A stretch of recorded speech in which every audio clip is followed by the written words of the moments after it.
A defesa do Vasco, amigo, tá fogo. Zagueiros são lentos, a bola aérea é um Deus nos acuda, mas o maior problema do Vasco não é a defesa, não. O maior problema do Vasco é o ataque.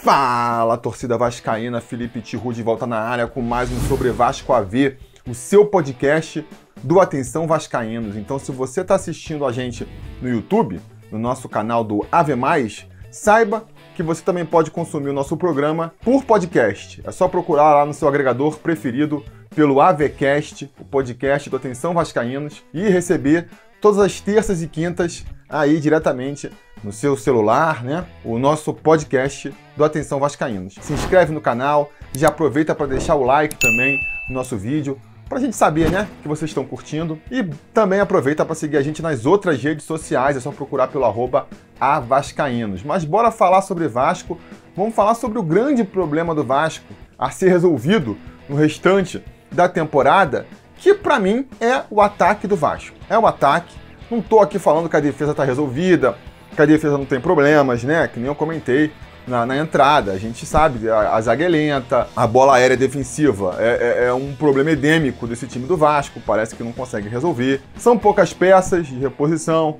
jogadores mais velhos que se contundem, tipo o Castan, e outros jogadores muito novos, ainda sem experiência. Mas isso tudo levado em consideração, ainda assim eu acho que a defesa, do jeito que tá, não será um problema pro restante da temporada, se a gente conseguir resolver lá na frente. Principalmente levando em consideração, primeiro, que agora, pro restante do ano, a gente só tem a Série B para disputar mesmo, né?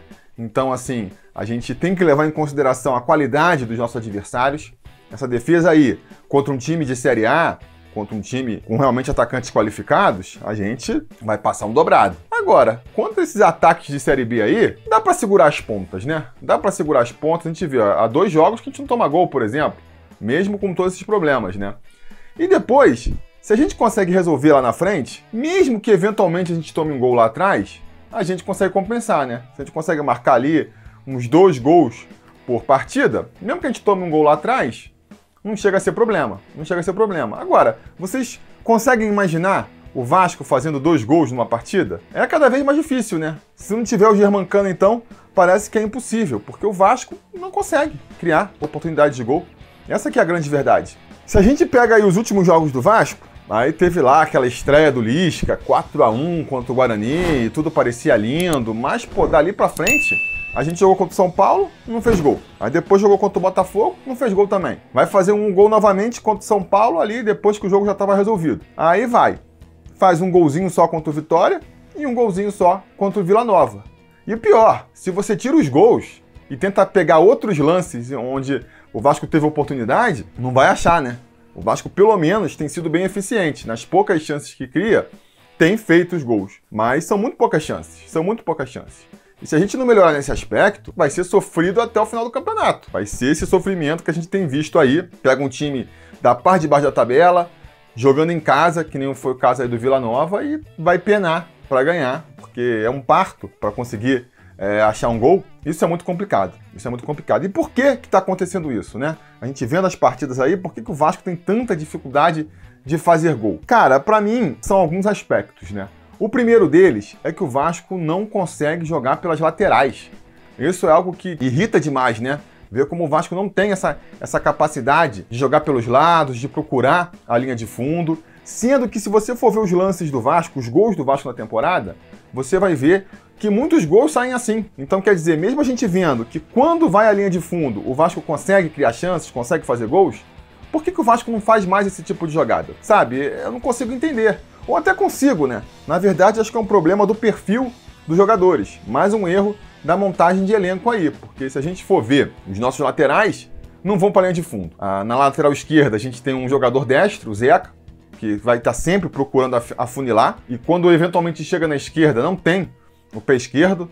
Teve um lance específico que eu percebi que irritou todo mundo no jogo contra o Vila Nova, em que o Zeca ele vai para a linha de fundo, ele tá livre para cruzar, é só bater ali de perna esquerda e jogar a bola para dentro da área, E ele não consegue, ele tem que parar, ajeitar para a direita, aí a marcação chega, aí o chute já vem bloqueado. Caramba, assim, a gente sabe que o Zeca é destro e que ele vai ter a preferência pela perna direita, mas se você tá jogando na lateral esquerda, um mínimo de qualidade, né, um mínimo de eficiência ali com a perna esquerda você tem que ter, né, para uma situação que nem essa que eu comentei aqui, você conseguir cruzar com a perna esquerda, por mais que não saia com a mesma qualidade do que com a perna direita, né. Você ter uma perna esquerda completamente cega, que só serve para subir no ônibus, que nem o pessoal comenta, jogando de lateral esquerdo, fica muito complicado, né. E pela direita, o Léo Matos não tá muito melhor também não. É um jogador que esse sim tem qualidades ofensivas, né? Se chegar na linha de fundo, ele é capaz de fazer boas jogadas, mas a gente tem visto ele cada vez menos fazendo isso. Porque já é um jogador veterano, né? 35 anos, já não tem mais aquela vitalidade da juventude, não tem mais aquela velocidade também. Então a gente vê ele muito preso na defesa, raramente, cada vez menos sobe pro ataque. Quando sobe, fica ali só vai até a intermediária, entrada da área, nunca procura mesmo a linha de fundo. Então nós temos dois laterais que não sobem, não são realmente agudos no apoio, né? Isso não teria problema se a gente compensasse isso com os nossos alas fazendo essa função, né? Se você tem ali os laterais afunilando para o meio, o que é natural? O pessoal que está no meio ali, os nossos pontas, eles abram mais e eles sim procurem a linha de fundo. Mas também não temos esse tipo de jogador. O Morato não é jogador de procurar a linha de fundo.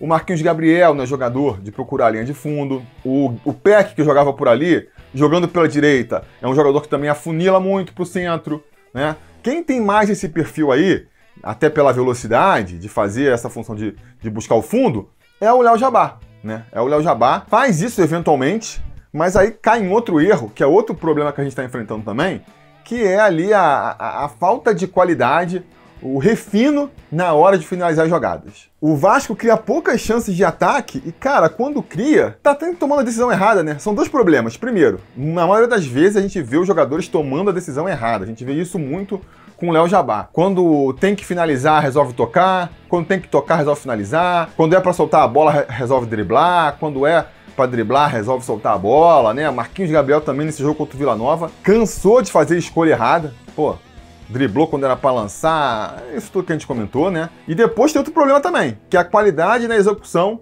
dos fundamentos, né? Na hora ali do vamos ver, a gente tá vendo os jogadores que teoricamente são mais qualificados, são os melhores, né, da Série B, falhando muito tecnicamente. Vai tentar um drible, erra. Vai tentar um lançamento, um passe, um cruzamento, toca nas costas do companheiro, ou então joga a bola lá na frente.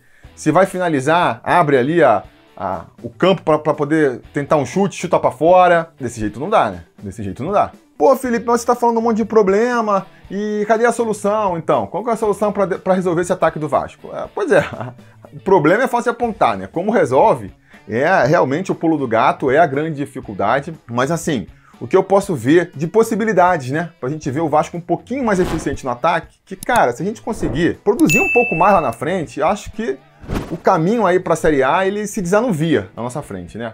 Porque a dificuldade do Vasco é essa, a gente pega os últimos jogos, cara, Vasco e Botafogo.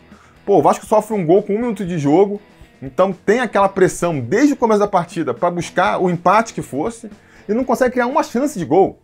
Não é que o Vasco perdeu um monte de oportunidade lá na frente, se fosse assim, a gente poderia ficar um pouco menos receoso, né? Mas não, o Vasco não criou chances de gol, né? Pra não falar que não criou, uns 30 do segundo tempo, teve um chute lá do Sarrafiori em cima do goleiro. Foi a primeira defesa do goleiro dos caras no jogo, aos 30 do segundo tempo. Aí depois tem um jogo contra o Vitória, né? Pra esquecer aqui os confrontos contra o São Paulo, é outro campeonato, outro tipo de jogo. Beleza, esquece. Quanto o Vitória, tá, não dá pra avaliar muito bem porque o campo tava encharcado, mas na prática a gente não fez também, criou chance nenhuma, né? Chega no segundo tempo, o Vitória vai criar muito mais chances ali, vai cercar muito mais a área do Vasco do que o Vasco cercou a área do Vitória. E aí a mesma coisa no jogo contra o Vila Nova, né?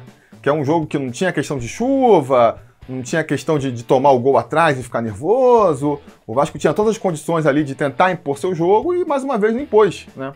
E teve também, foi um jogo interessante, esse jogo do Vila Nova, porque a gente viu os dois estilos de jogos que o Vasco deve encontrar na Série B. E o Vasco teve dificuldade nos dois. O que eu tô falando? Primeiro tempo, Vila Nova estacionou o ônibus lá atrás, entregou a bola pro Vasco, se fechou lá atrás e falou, só não quero tomar gol. E o Vasco teve o controle da bola, então, ficou tocando para um lado e para o outro, até Acho que o Vasco controlou bem a partida no primeiro tempo, né? Não abriu muitas oportunidades para o Vila Nova, teve maior posse de bola. Mas, cara, na hora de transformar isso em chances de gol, não conseguiu transformar. Muito por causa do que eu falei, né? Cara, não tem ali a opção de ataque pelas pontas para abrir a defesa, que até eu comentei isso no Twitter e o pessoal falou, pô, mas o que adianta jogar pelos lados se não tem um Cano na área, não tem um Daniel Amorim na área? Cara, adianta que você espaça a defesa adversária. Se o lateral esquerdo, se o lateral direito tem que ficar preocupado, porque tem que marcar lá a ponta, se lá na frente o volante tem que ficar preocupado que tem que fechar as laterais, porque senão o Vasco pode atacar por ali, eles não ficam se amutuando na entrada da área, impedindo o Vasco de avançar por ali. Porque se você só quer passar pelo meio, aí vai a segunda questão que eu comentei aqui. Você tem que ter muito talento para conseguir fazer uma tabelinha, conseguir driblar um adversário, conseguir abrir ali a oportunidade para um chute, sendo que tem um monte de jogador na sua frente, né? Então, a gente viu essa dificuldade no primeiro tempo. Acabou até justamente num lance de talento, que nem eu comentei, e um pouco de sorte, é verdade, achando esse gol. Um belo lançamento, uma bela enfiada do Juninho pro Léo Jabá. O Léo Jabá acabou achando aquele gol meio espírita, né? A bola bateu no zagueiro do Vila Nova e encobriu o goleiro deles. 1-0, último lance do primeiro tempo, o que fez com que o segundo tempo fosse completamente diferente. O Vila Nova teve que ir para cima do Vasco, logo se expôs mais lá atrás, e aí você poderia imaginar, beleza, o Vasco teve dificuldade contra um time fechadinho, retrancado lá atrás, contra um time se expondo, o Vasco vai saber explorar, né? Os buracos da defesa, jogar no contra-ataque, vai ter mais espaço para aparecer a qualidade individual dos jogadores. E foi um segundo tempo pior do que o primeiro. O Vasco não conseguiu encaixar uma jogada, parecia completamente perdido em campo. A gente viu ali, na verdade, um Vila Nova se impondo em cima do Vasco e o Vasco tentando ali se segurar do jeito que dava entre as cordas, que nem tinha sido contra o Vitória no jogo anterior, né? Então, quer dizer, já mostra um padrão aí do Vasco não saber se impor, nem saber jogar, nem quando tá no 0-0, nem quando tá atrás do placar, que nem contra o Botafogo, nem quando tá à frente do placar, que nem foi com Vitória e com Vila Nova. Sem sempre dificuldade, acha os gols eventualmente, né? Tanto que a gente venceu as duas últimas partidas, mas com uma dificuldade tremenda de criar chances lá na frente. E aí, voltando aqui à vaca fria, como é que faz para resolver isso? A primeira solução é a que todo mundo aponta aí, né? Contratar. Reforços. A gente não tem um jogador que faz a linha de fundo, vamos trazer um. A gente não tem um meia talentoso ali, capaz de criar jogadas para si próprio, então traz um, né? Só que é muito mais fácil de falar do que de fazer. O Vasco não tem dinheiro para ir atrás dos melhores do mercado, a gente sabe. Não tem um histórico bom de contratações. Pô, você faz um balanço das contratações do Vasco. Para cada contratação boa, para cada Cano que a gente traz, tem 3, Marquinho, Valdívia, Gustavo Torres, que vem junto. Então, óbvio, eu vou ficar aqui torcendo pro Vasco trazer um cara e trazer um cara que resolva o time. Mas eu confesso que eu não fico me agarrando muito a isso, não, por causa desse histórico, né? Vamos trazer alguém, acho que vão ter reforços, vão ter. Agora, a chance desse reforço ser mais uma decepção, que nem tem sido aí Morato, Marquinhos Gabriel, Léo Jabá, é muito maior do que ser um talento, um cara que resolva, que nem foi o Cano no ano passado, por exemplo. Outras soluções, então, que são mais práticas, né, são assim, soluções que são um pouco mais demoradas, mas tendem a ser mais eficientes, é o quê? Treinamento. Dá tempo pro Lisca treinar essa equipe aí, né? E dá tempo para a equipe se recuperar também, que é o quê? O Lisca arrumar melhor taticamente esse time, o time começar a entender mais qual é o pensamento tático do Lisca, do treinador, porque a gente sabe, um jogador encaixado num esquema tático que funciona certinho, ele vai render muito mais do que jogando ali sem saber o que tem que fazer exatamente, né? Um esquema de confusão. Mas só que isso só vem com tempo. Você precisa de tempo para o jogador ir entendendo a filosofia do treinador e precisa também de tempo para treinar, né? Nessa maratona de jogos, um jogo atrás do outro, fica complicado de fazer isso. Então é uma solução que pode vir, e eu acho que tem tudo para acontecer, mas que o grande ponto fraco é que precisa de tempo, né? Você vai precisar aí de algumas rodadas ainda para ver isso acontecendo. E a gente não quer ver o resultado imediatamente, né? O tempo e o treinamento vai ajudar nessa parte tática e também na parte individual, né? Acho que os jogadores descansando e treinando mais a parte física podem recuperar o talento que a gente sabe que eles têm, né? E parar de errar tanto nessa questão técnica aí, errar o passe, errar o chute, que também tem tirado a paciência do torcedor, né? E a terceira possibilidade, uma que está sempre aí aberta para o time do Vasco, é apostar na base, né? Se você não tem os reforços, Se os reforços que já vieram não estão funcionando, e você quer mudar o time, quer achar um jogador que atenda mais às características que o time pede, a solução fica sendo a base. E a gente tem visto isso funcionar. Eu acho que o Miranda trouxe uma qualidade para a saída de bola que é importante para a gente pensar o ataque do Vasco. É um jogador que tem sérias deficiências na parte defensiva, né? A bola aérea do Miranda é problemática, e isso numa Série A pode custar muito caro, mas na Série B que nem eu tô falando, ele consegue segurar as pontas ali. Mal ou bem, foi titular nos últimos 2 jogos e o Vasco não tomou gol nessas partidas. E ele ajuda, né, a começar a jogada do Vasco, a distribuir o jogo ali, que é importante se a gente levar em consideração que o maior problema do Vasco é o ataque, né? Outra boa aposta que aconteceu recentemente, que está funcionando, é o Juninho, né? O Juninho, ele é justamente esse jogador que consegue entregar essa qualidade técnica que a gente está pedindo ali. Tem um bom drible, né? Então consegue quebrar as linhas, consegue achar os companheiros, tenta passes um pouco mais ousados, que nem o do gol do Léo Jabá contra o Vila Nova. Mas tem 2 problemas, né? Ainda erra muito nas decisões, opta pelas escolhas erradas, né? E também cansa demais. É um jogador que tem 50 jogos pelo Vasco aí, desde o primeiro nunca teve fôlego para jogar um tempo inteiro. Até pela característica dele, de arrancar muito com a bola. É um jogador que chega ali no intervalo e já tá botando a língua para fora, e isso é problemático, né? Outra questão complicada da molecada também é que oscila. Então a gente não pode chegar agora e falar, não, a saída de bola tá resolvida porque tem o Miranda, o meio campo tá resolvido porque tem o Juninho, porque a gente sabe que jogador oscila, né? A gente já achou que a solução do ataque era o Peck entrou em uma fase, o MT quando apareceu, meu Deus, esse garoto vai ser a resposta do meio campo. Cara, tá ali uma draga recentemente, o próprio Galarza também apareceu muito bem, tá mal agora. Então assim, a gente sabe que a juventude oscila. Então não dá pra confiar, não dá porque o Juninho tá bem agora, achar que o Juninho vai ser a solução pro meio campo. Precisa de um plano B. Vamos com o Juninho enquanto estiver funcionando, né? Tomara que funcione até o final da temporada. Mas se acontecer do futebol dele cair, como pode acontecer, a gente precisa ter um plano B, né? Não pode esperar ele começar a jogar mal para agora o que eu faço? Então, essa é uma questão também. E aí você pode me perguntar, beleza, você tá o quê? Treinamento? A solução que você tá falando é treinamento para poder melhorar a parte tática, a parte técnica dos jogadores, reforço, que também leva um tempo, e pro jogo agora de sexta-feira, contra o Remo, como é que faz para resolver esse problema?